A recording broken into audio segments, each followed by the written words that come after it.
up? What's up? Okay, what's up, guys? So welcome back to my channel. If you're new here, make sure you subscribe, turn on your post notifications, and yeah. And if you're not, hey, how you doing? Yeah, I'm doing mighty fine. I never get on this channel because I don't know. I need to start being more consistent on this channel, so I don't expect anybody to join. But if you do, hello. Oh, somebody's here. I'm surprised. I am so surprised that somebody is actually tuned in. But I am going, as you can tell by the title of the video, I'm going to tell you about a time that I drove a stolen car over 300 miles, guys. Like, I literally, and it sounds worse than what it is. So, 1 second.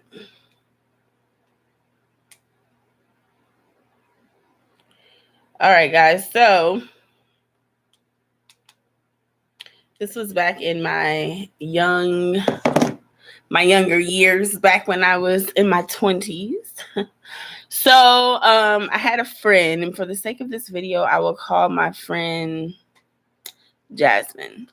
This friend was actually my little sister's friend, but for like some short time in my 20s, me and my sister's friend got really close. I don't know why we got so close, but we did. So we hung out. I would babysit her son. She would watch my daughter. We would go out together. We would just do stuff together. And I think we hung out because we both have kids. We had kids at that time. We were young and not a lot of people had kids. So, you know, we had something in common. We had kids in common. She understood me. I understood her. So Jasmine met this dude. I'm not sure where she met this dude at, but she met this dude.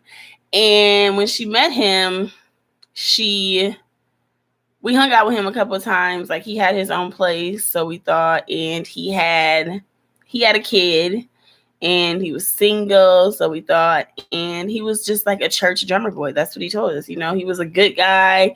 He was always busy because he was always at different church shows. So cool.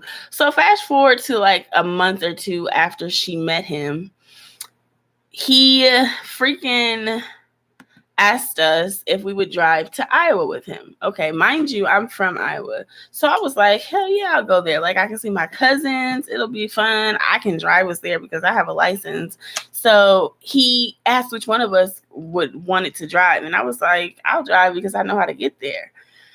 So when I first met this guy, I talked to my friend, and I'll call him Jamal. And Jamal was like, why are you hanging out with him? How do you know him? And I'm like, you're just a hater, because he was another drummer for a different church. I don't know why I was hanging out with church boys, but I was for a slight moment. Anyhow, he was a drummer for a different church. Actually, he was drummer for my church, and then he did like other church activities. He was like, he's bad business. And I'm like, you're just a hater, because back then this person really liked me. And I'm like, you just don't want me to talk to anybody but you or be friends with anybody but you. You just a hater. So he's trying to warn me about this dude, but I'm not listening, you know? So fast forward to a few months after that, this drummer boy that we'll call Alex freaking, like I said, asked us to drive to Iowa, and I volunteered. I'm like, sure, I'll drive to Iowa. I'm like, let's leave early in the morning. I did not like driving at night, because I still don't like driving at night because of deer, and you can't see as well. And I just don't like driving at night. I like to be able to see and not be tired. And I just like driving during the daytime. I mean, I wear glasses, and I didn't wear glasses then, but I probably needed glasses then. So he was like, no, let's leave at night. Let's leave at night. Red flag number one. Like, why do we need to leave at night? Why does it matter to you if we leave at night or in the morning if you're not the driver? I'm like, whatever. He's paying for the gas. This is his car. So I will let him choose when we're going to drive. So we did not, for whatever reason, I didn't take my daughter and she didn't take her son. So it was just us, her and I, and then two guys. So the drummer boy and his friend. Her and I were in the front seat, and I'm a fast driver. If anybody has ever rode with me, they know I got a heavy foot. I waste no time, and I drive fast. So he was like, hey, you got to slow down. I'm like, look, I have my license. I know how to drive. We're good. You know, like, these is my streets. I drive from Minnesota to Iowa all the time. I know what I'm doing. So he was like so precautious. Like he didn't want me to drive fast. He wanted me to go the speed limit. Like he was giving me all the red flags that this damn car was not his. But me being dumb, young, and just dumb, I was like, whatever. So I drive. We get there. And for some reason, I decided to call Jamal when I got to Iowa. And Jamal was like, where are you at? I'm like, I'm in Iowa. I drove Alex's car. He was like, Alex's car? Alex don't have no car. He was like, Alex steals cars. He was like, you're probably driving in a stolen car. Okay. So this is where I start putting 2 and 2 together. Okay, so we're driving this car. The back window of the car, like, you know how like the cars have like that back triangle window? That window was missing and it had like plastic up to it. So, and I mean, I didn't think nothing of it because I actually broke out my back window because I locked my key in the car and I didn't want to call a locksmith. So I was like, maybe that's what he did. I mean, I didn't ask any questions. So then he told us, this is when I knew that the car was stolen. He told us that we were going to be driving a different car home. Wait, what? Wait, where's this car going to go? Like, why are we switching cars? And he was like, because I'm bringing this car down here to be fixed. I'm like, okay, so we just drove this car 300 miles and it needs to be fixed. It seemed like it drove just fine to me. So then he tells me and her that he's going to drop us off at my grandmother's house and he'll be back to pick us up in a different car. So that's when I was really talking to Jamal on the phone because I needed some. I'm like, so what do you mean he steals cars? This is when he starts explaining like that car is stolen. He's going to come back with another stolen car. It's going to be a window broken, a door broken or something. And I'm like, boy, whatever. I'm still not believing it, but then I'm starting to believe it because this just don't make sense that we're driving another car back to Minnesota. So he comes back with another car, and what do you know?